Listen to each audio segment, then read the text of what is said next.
I never believed in monsters. I thought Bigfoot sightings were the stuff of conspiracy theorists and overactive imaginations. But now, as I sit here alone, waiting for dawn in the shattered remains of our campsite, I know one thing for certain. Monsters are real, and they are far worse than we ever imagined.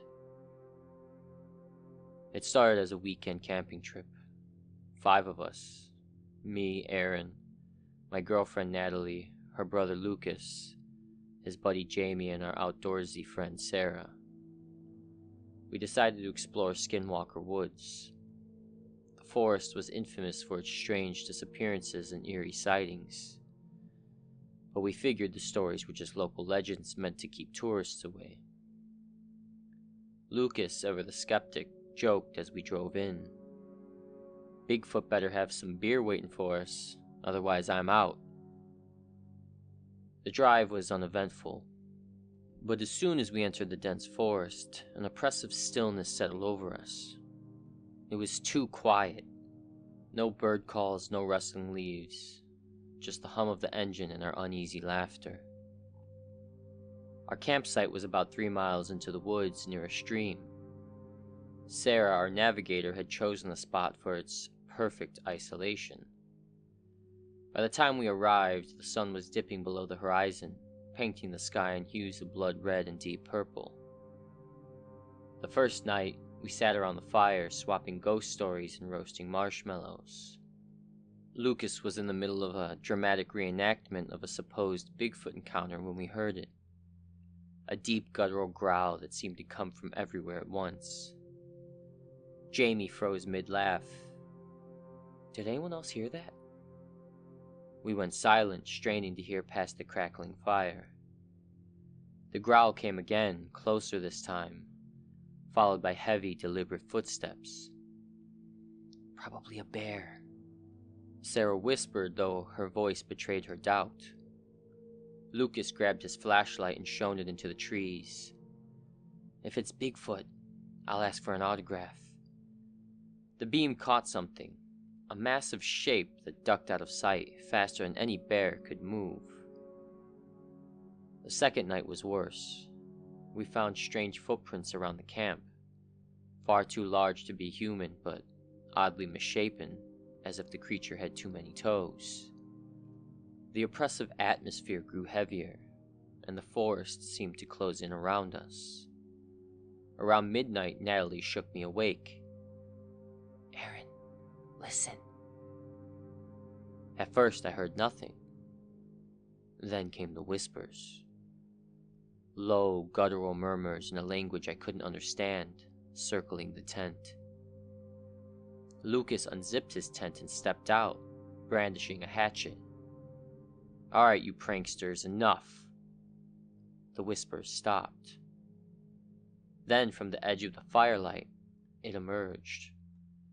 The creature was massive, easily 7 feet tall, with matted fur and glowing red eyes.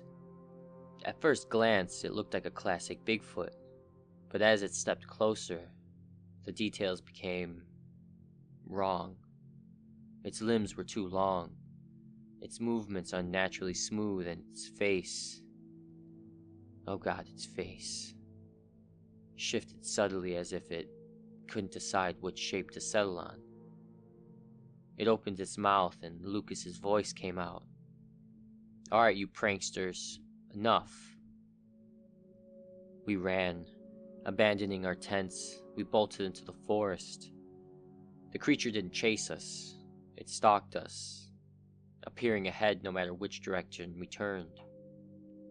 Its glowing eyes pierced the darkness, and its mimicry grew more grotesque. It began using all our voices, repeating random phrases we'd said earlier. Bigfoot better have some beer, it growled in Lucas's tone. Did anyone else hear that? It used Jamie's voice, twisted and hollow. Sarah, the most level-headed among us, snapped. She grabbed a fallen branch, lit it with a fire, and charged the creature. It didn't flinch. Instead, it let out a bone-rattling screech, and Sarah froze mid-stride, dropping the torch. Her eyes went blank and she turned to us, smiling. "It's okay," she said in the creature's voice. "We're safe now." We lost Sarah that night, and by the time dawn broke, it was just me and Natalie. Lucas and Jamie vanished, their screams still echoing in my head. Natalie and I found ourselves back at the campsite, as if we'd been herded there. The creature stood on the other side of the extinguished fire pit, its shifting form now eerily human. "Leave," it growled in a distorted version of my voice. "This is our home." Natalie grabbed my hand, her nails digging into my skin. "Aaron," she whispered, "it's wearing Lucas's face." And it was. The creature had morphed into Lucas's form, but its eyes remained inhuman, glowing red, filled with malice. We fled Skinwalker Woods, but something followed us. Weeks later, I noticed strange behavior in Natalie. She'd mimic my words in my own voice, her eyes glinting red in the dark. I'm writing this from a motel miles from home. I'm afraid to sleep. I'm afraid of what she'll do when I doze off. Because the thing I thought Natalie was is standing by the window, smiling with Lucas's face. And now it's calling my name. When people talk about Bigfoot, it's all blurry photos and overblown stories. Most laugh it off as a myth, a joke. I used to be one of those people, until we found the cave. Until I saw what was hiding. Until I realized myths don't need to be real to kill you. It started with a dare. My best friend Rick had a knack for finding remote hiking spots, the kind of places that didn't show up on Google Maps. He called it off-the-grid exploring, but really, it was his excuse to play Indiana Jones. This time, he dragged me and my brother Nate to the Cascade Range, a rugged wilderness with dense forests and jagged cliffs. Rick swore he'd found something incredible, an unmarked cave, he said, eyes glinting with excitement. Could be untouched. No one's been there. No one alive, anyway. I laughed it off, thinking it was another one of his exaggerated tales. But as we hiked deeper into the wilderness, I started to get a bad feeling. The trees grew taller, their branches intertwining to block out the sun. The air was damp and cold, carrying a faint metallic smell that made my stomach churn. Finally, we reached it. The cave loomed before us, its entrance a jagged black maw on the side of a mountain. The edges were lined with strange claw marks, deep grooves etched into the stone. "I don't like this," Nate muttered, tightening his grip on the flashlight. "This place feels wrong." But Rick was already inside, his voice echoing back. "Come on, scaredy cats, it's just a cave." The air inside was stale, heavy with the scent of rot and something else, something primal. Our flashlights barely pierced the darkness, the beams swallowed by the oppressive black. The walls were slick with moisture, glistening like wet skin, and the floor was uneven, littered with bones. At first we thought they were animal remains, but then Rick picked up a skull, its hollow eye socket staring back at us. It was human. "Jesus," I whispered, my throat dry. "Rick, put that down." But Rick was grinning, the thrill of discovery overriding his sense of danger. "Don't you get it? This is huge. We found something no one else has." Yeah, Nate snapped, his voice shaking. A crime scene. Let's get out of here. And then that's when we heard it. A low guttural growl that seemed to come from everywhere and nowhere. It reverberated through the cave, shaking the walls and rattling our bones. Rick's grin vanished. What the hell was that? We should have left then and there, but the sound of footsteps stopped us. Heavy, deliberate, growing louder. Something was coming. We turned off our flashlights, crouching in the shadows, my heart pounding as I strained to see through the darkness. And then it appeared. The creature was massive, its head nearly brushing the ceiling. At first glance, it resembled Bigfoot. Thick fur, broad shoulders, powerful limbs. But its movements were wrong. It walked with a twisted, jerky gait, as if its joints were barely holding together. Its face was obscured with its eyes glowing faintly, reflecting the dim light like embers. It sniffed the air, its nostrils flaring, and let out another growl. Rick whispered, "It's real. Bigfoot is real." Nate whispered back, "No, that's not Bigfoot. That's something else." The creature tilted its head as if listening. Then it moved, fast, too fast for something its size. We bolted, running deeper into the cave, our flashlights swinging wildly. The passages twisted and turned, splitting off in all directions. It felt like the cave was alive, shifting around us, trapping us in its belly. The growls followed us, echoing through the labyrinth. At one point, Nate tripped over a pile of bones, sending a skull rolling into the shadows. Rick helped him up, his face pale. "We're gonna die in here," he muttered. "Not if we stick together," I said, though I wasn't sure I believed it.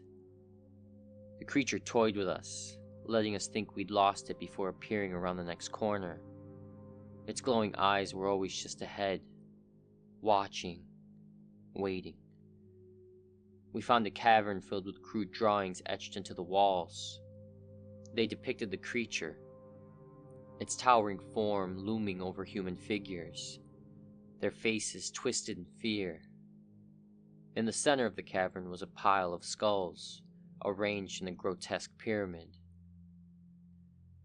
The creature didn't let us go easily. It cornered us in a narrow tunnel, its massive form blocking the exit.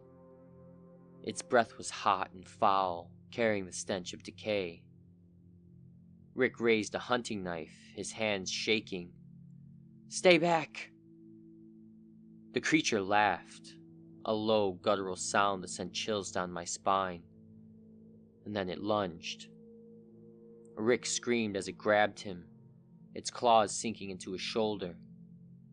Nate and I ran, Rick's screams echoing behind us. We didn't stop until we saw daylight. The cave entrance, a faint glow ahead. Nate and I made it out, collapsing onto the forest floor, gasping for air. But something wasn't right. The forest was silent, unnaturally so. The air was thick with the same metallic smell, and the trees seemed wrong, their trunks twisted and gnarled. And then we heard it. Rick's voice calling from the cave. "Guys, where are you?"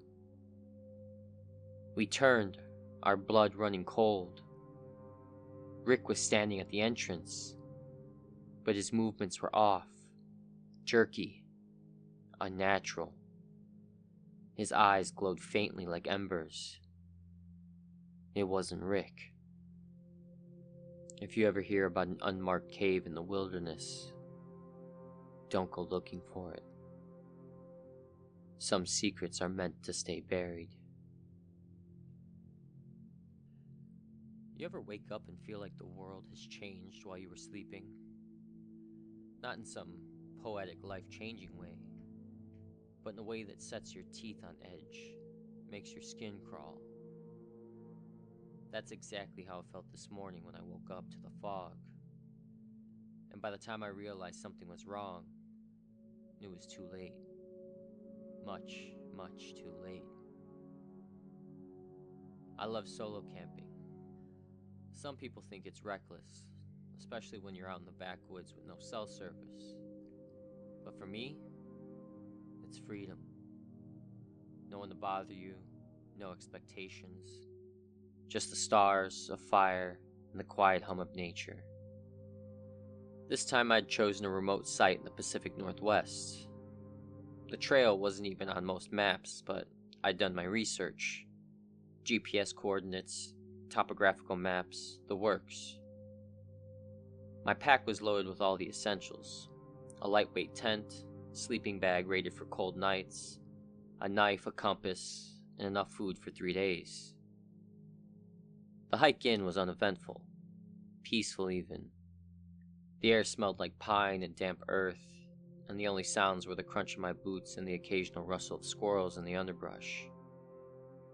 By the time I reached the clearing I'd chosen, the sun was dipping low, painting the forest in shades of amber and gold.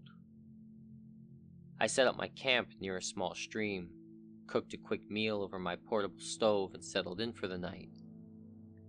I fell asleep to the soothing sound of running water, completely unaware of what was creeping toward me. I woke up to an unnatural stillness. The sound of the stream was gone. No birds, no wind, just a dense, suffocating silence. I unzipped my tent and froze. The world outside was blanketed in thick fog, so heavy I could barely see a few feet ahead. It clung to the trees like cobwebs, muffling every sound. I stepped out, my boots sinking into the damp earth, and took a slow, cautious breath. The air smelled wrong, stale, like something rotten hiding just beneath the surface. At first, I thought it was just a morning fog, the kind that would burn off as the sun rose. But as I packed up my gear, a chill ran down my spine.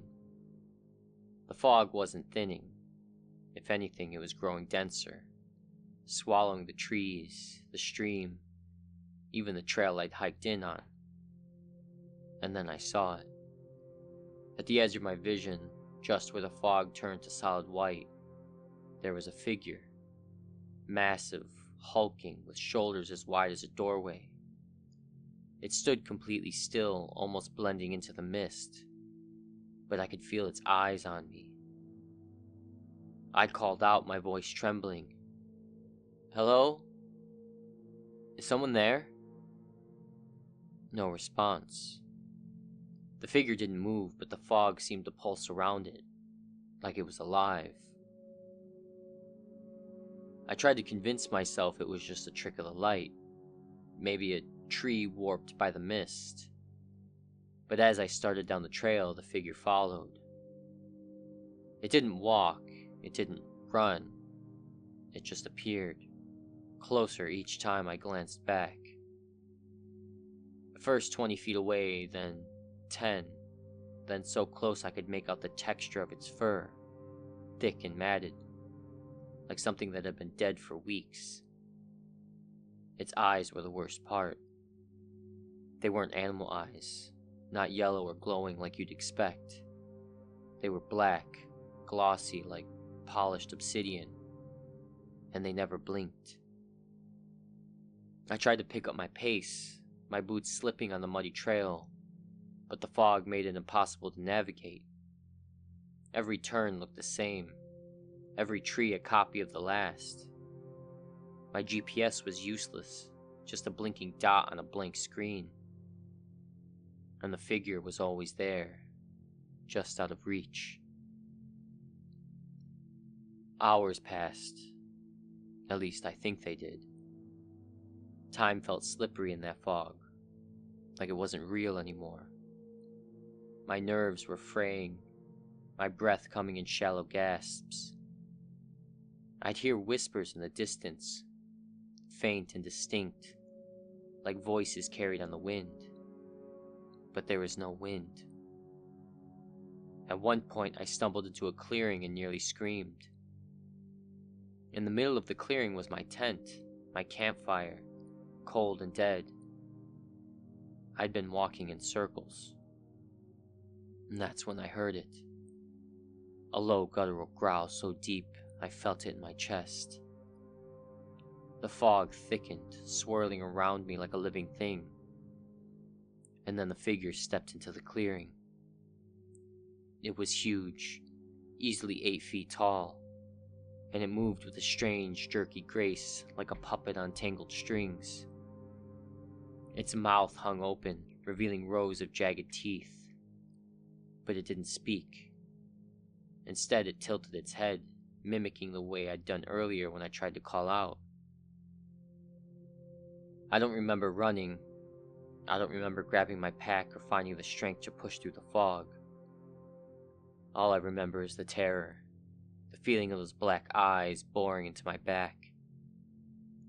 The fog finally began to thin as I reached the edge of the woods.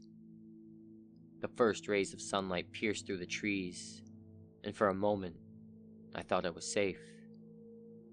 But as I turned to look back, I saw it standing at the edge of the forest, its glossy eyes reflecting the sunlight. It raised one hand almost like it was waving goodbye, and then it smiled. I made it back to civilization, but things haven't been the same since. At night when the house is quiet, I hear whispers in the walls.